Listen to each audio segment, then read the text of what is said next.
Welcome to the Happiness Drive Success podcast, brought to you by Motivate Coaching, the multidiscipline practice for extraordinary people. Here, we discuss finding your happiness and how you can use it to drive your success.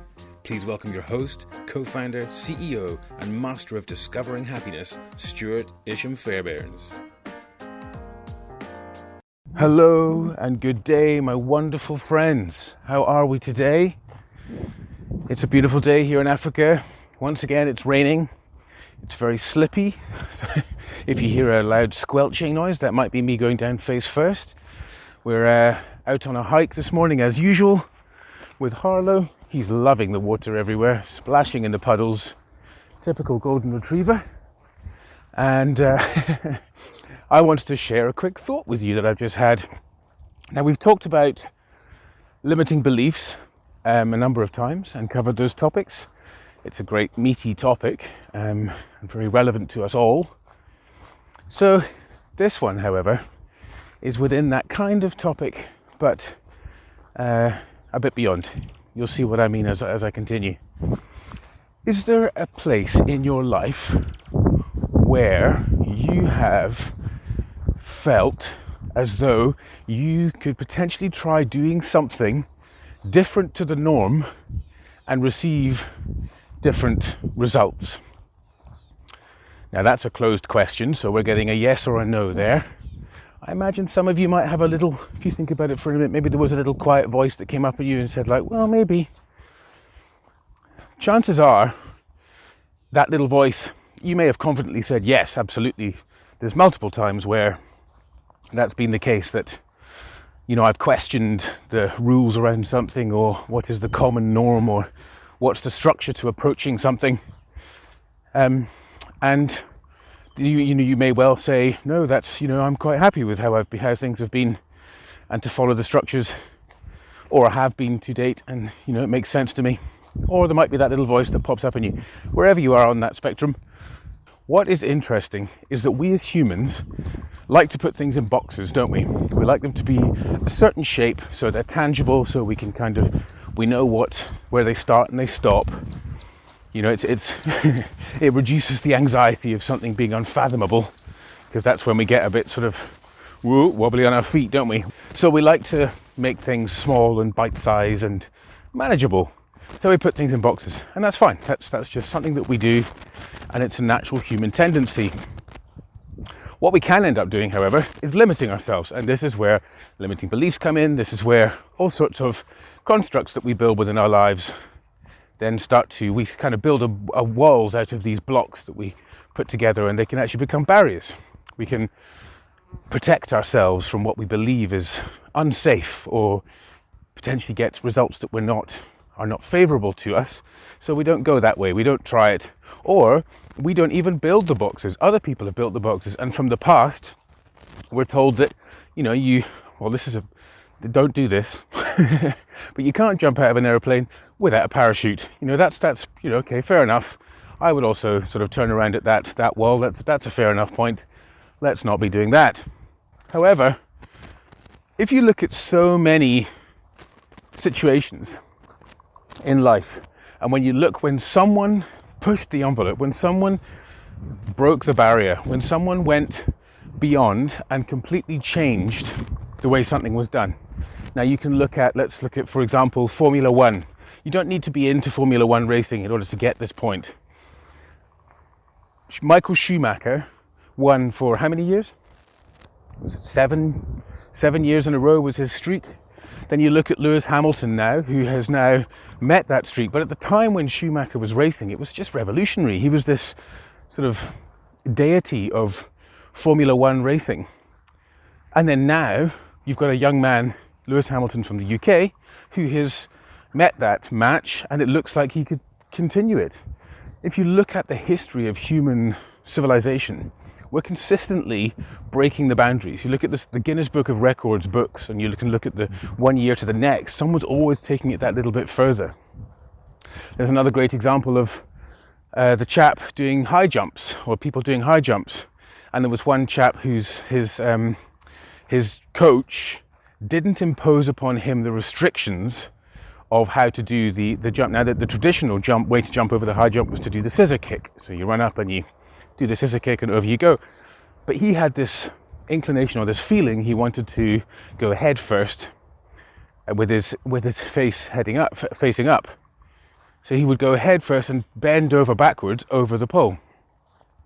And lo and behold, through this practice, he ended up winning, and that's now adopted as the common way, the practice of how to get the best results from a high jump. Now, had he not questioned the rules, and had he not been facilitated that opportunity by his coach, because again, when it comes to questioning the rules around something, the shape of it, it's scary, hey? It takes some courage, because you're going to have to do what people are saying not to do, and that's always scary, isn't it? Now you're looking at that chasm of opportunity, and you're really saying to yourself, I'm going to make this a courageous, positive opportunity as opposed to a anxiety-ridden, fearful moment. So having someone say to you, there are no limits, you can go for this, you keep your mind open. That chasm becomes less scary because someone's standing there with you, effectively holding your hand, saying, cool, let's walk this together. So it allowed this chap to think beyond the box, to open the envelope and think outside of the box. And as such, he tried different techniques and found that actually the one that he had this inclination towards worked out to be much more effective than the previously accepted. So what I want you to do is have a look in your life. Have you ever had, so back to the original question of, have you ever questioned structures? You might have a bit more clarity on exactly what I was meaning now. Where have you had that thought? Have a think about it. What was going on in that situation that you had the thought that I could do this a different way and potentially get a better result? It's not that you need to try this and absolutely get it right. And again, this is often something within our society, is that we're not allowed to fail. So we don't try because it's too scary, because some people might point and laugh, or you get embarrassed, or it might destroy your reputation, or this is just simply not true. Obviously, it depends how you do it. But much like the high jumper, he would have been practicing and trying things. And that's the best way to do it. Much like Michael Schumacher, he just practiced different things that other people were not doing. There's no way that Michael Schumacher or Lewis Hamilton is doing exactly the same thing as every other driver, getting the results that they're getting. They're doing something different, right? That's the only way that you can get different results. And if you're continuing on in your life and you're trying the same thing and expecting different results, it's Einstein's famous quote is, trying the same thing twice and expecting different results is the definition of madness. And yet we do it all the time. All of us do. So where in your life have you potentially seen an opportunity for you to try something differently to get better, more favorable, more impressive results? You don't need to run out the door and go and do it. Just have a think about it. But also just carry this around with you in the back of your mind. And should something come up, so, oh, that's interesting. Maybe note it down. Maybe if you're feeling really energized in the moment, give it a try. Whatever it is. It could be a way that you propose presentations to clients. It could be how you chat with your colleagues, your boss. It could be how you interact with friends when you're socializing. It could be playing a game with friends. It could be so many things. If you see a possibility of doing something slightly differently, be brave, be courageous, and give it a try. Building that courage can be quite daunting. So, much like the chap who had his high jump coach, is that you could get a coach, of course. You can get in touch with me and say, I'd like to try this out and explore it, or chat to a friend, someone who's interested in the same thing.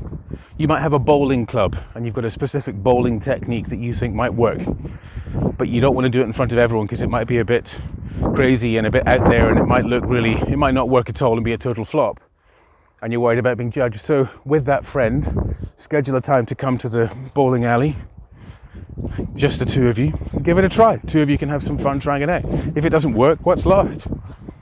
You'll feel great for doing it because you believed in yourself, you pushed yourself, and that's incredible. And this is what so much of this podcast is about. It's about realizing who you are in the moment the behaviors that you perform every day, and so many of them that we don't even realize that we're performing. It's about discovering ways to explore how you can look at how you behave in this world and how you treat yourself, how you treat others, and how to really open your eyes to living a life that is fulfilled, that you're aware of, that you live intentionally. And living intentionally doesn't mean you have to do lots of things that are uncomfortable, things that you don't necessarily love doing. That's not what it's about. It's about recognizing what you do and don't enjoy. When you look at how you perform actions in life, you start to understand the motivations behind those actions. And so frequently our motivations are not necessarily informed by what we want, but they're informed by our past experience. And the best possible way for us to get further forward in life, for ourselves and if we're leaders for our teams, is to not judge on past, but to look at potential. Same for you, same for anyone else. Can you imagine if you just spent every single day just thinking about what you could potentially do? What is possible physically, psychologically, emotionally? What is possible in this world that you could do? Of course there's limitations, of course there's restrictions, of course there are things that will come up in your mind, oh, but what about this, what about this? But just for a minute, go with this wonderful question, which I absolutely love. What if? What if you had enough money? What if you were at the right weight? What if you had the right fitness? What if? Because the chances are a lot of those what ifs are actually closer than you think. But our limiting beliefs and the thought processes that we have and the constructs and restrictions that we create around things are so strong, and we believe in them so much, we think that they're a 10-meter thick concrete wall, when in actual fact they're a piece of rice paper that you could easily just move out of the way, purely by deciding that you want to walk up to it and push its boundaries. Believe in yourselves, folks. So that's the podcast for today. Thank you so much for tuning in. Thank you for being here every time. You guys make me feel so energized. I love this time with you. And please do, if you'd like to chat through with me, coaching can be such a powerful way to really accelerate this kind of process for you. Whether it's me or it's another coach, whichever, I really highly recommend that you give it a try. It could be the thing that unlocks your life, and I'd be amazed if it doesn't. So guys, otherwise just spend your day thinking about times when you could push the boundaries. Call up that friend or go by yourself, journal on it, think about it, live your life fully. Have a top banana day, my friends, and we'll talk soon. Come and join us on the Facebook page. The group is called facebook.com/groups/join your happy place, or in Facebook just search for Join Your Happy Place. I'm inside there, lots of wonderful people chatting about lots of great ways to stay happy, to find motivation in your life, to stay positive, to stay pushing. And if you'd like to book a session with me, by all means you can chat in that group, but equally you can go to the website, which is motivate-coaching.com, and you'll see on the homepage there's a button to book a session. You'll go straight through immediately to my calendar and you can book a session just like that. Alright folks, have a top banana day. Thanks so much for listening. If you're interested in learning more, go to the Motivate website at www.motivate-coaching.com. If you'd like to get in touch with Stuart directly, you can get him at Stuart, spelled S-T-U-A-R-T, at motivate-coaching.com. Thanks so much for joining us, and remember, your happiness drives your success. See you next time, folks.